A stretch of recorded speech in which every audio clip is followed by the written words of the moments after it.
Hello and welcome to another update video about SUI. Yeah, SUI is still in this nice uptrend which started in August and is one of the best performers recently. So it's still a very interesting and very popular chart, obviously, just because of that. And also we see some decent movements. It is quite volatile and it's important to understand the next targets as well as the key support levels. Okay.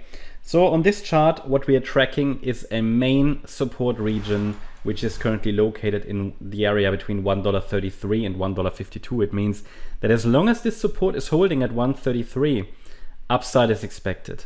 Obviously, we're quite far away from that level now, but the lower we go and the closer we get to that support area, the better the reward to risk ratio for potential long positions.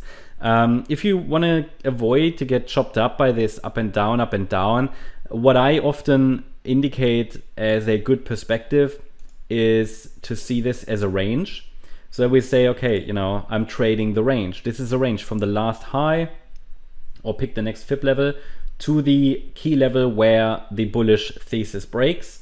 Why not trade the range, right? And you just need to understand when you want to get out. You have to position size like a pro. But the idea is that below 133, the thesis will fail.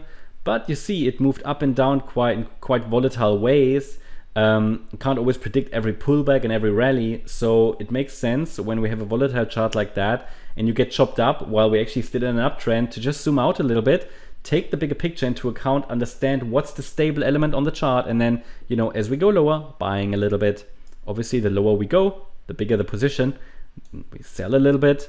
We buy a little bit, we sell a little bit, we buy a little bit. Maybe it's going to go up further. Okay, we sell a little bit. Oh, deep pullback. Okay, we buy a bit more. We sell a little bit, buy a bit more. Selling. So that's how you can trade the range. You don't need to understand every single wave because it's impossible to predict every single micro structure. And it's a shame, because what people do is we are in an aggressive uptrend, we're in a larger third wave rally, and people try to trade the micro. That's what often destroys the whole profit, okay? Because they try to catch every single wave, you could say. They can do that if you're a really good surfer, but most people just aren't. 90% of traders lose money, right? And that's because of that, because not every single wave needs to be traded. Not every single microstructure deserves a trade, okay? Now, if you're successful with that, by all means, but in a third wave, we know that we're in a larger third wave. It's just better often to just zoom out, let the trend do its thing. But obviously, for anybody who's interested, I give you my best guess about the microstructure as well.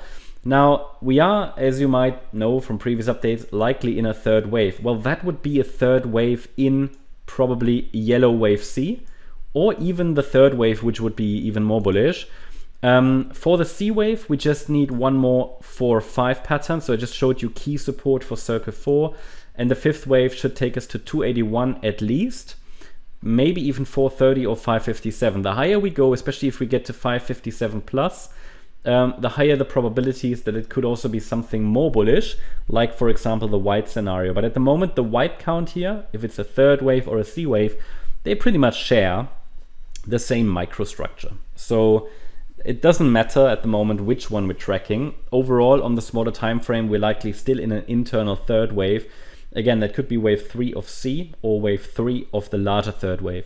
But it doesn't matter which one it is because we don't know at this stage. It depends on how high we go eventually. And then at some point we can say, okay, it's more likely that it's a third wave. Until then, we just simply track support. This here is a mess now. And I added my, I added a micro support area that could be watched. But we haven't really seen any impulsive reaction to it. So support is between $1.84 and $2.06. Below 184, it becomes more probable that something is shifting, but then I'm tracking this as a B wave pullback, so these can sometimes even overshoot to the downside, or maybe this wave 4 is still unfolding. So there are plenty of options to still see this as an internal wave 4, not even the main wave 4, okay?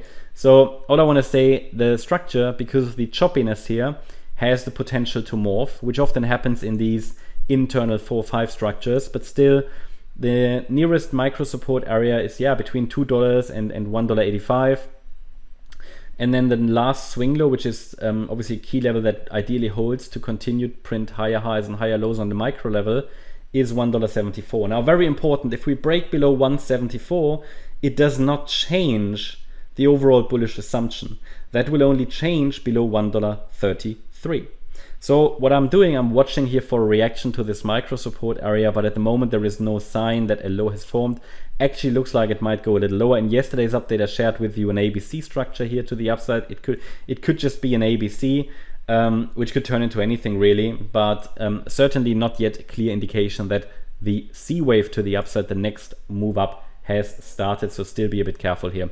That's the update about SUI. Hope you liked the update. If you did, please hit the like button, leave a comment, and subscribe. And if you really like the content, then please check out the channel membership. Also, make sure that you follow us on Instagram and Twitter for additional content. Thanks a lot for watching. Bye bye.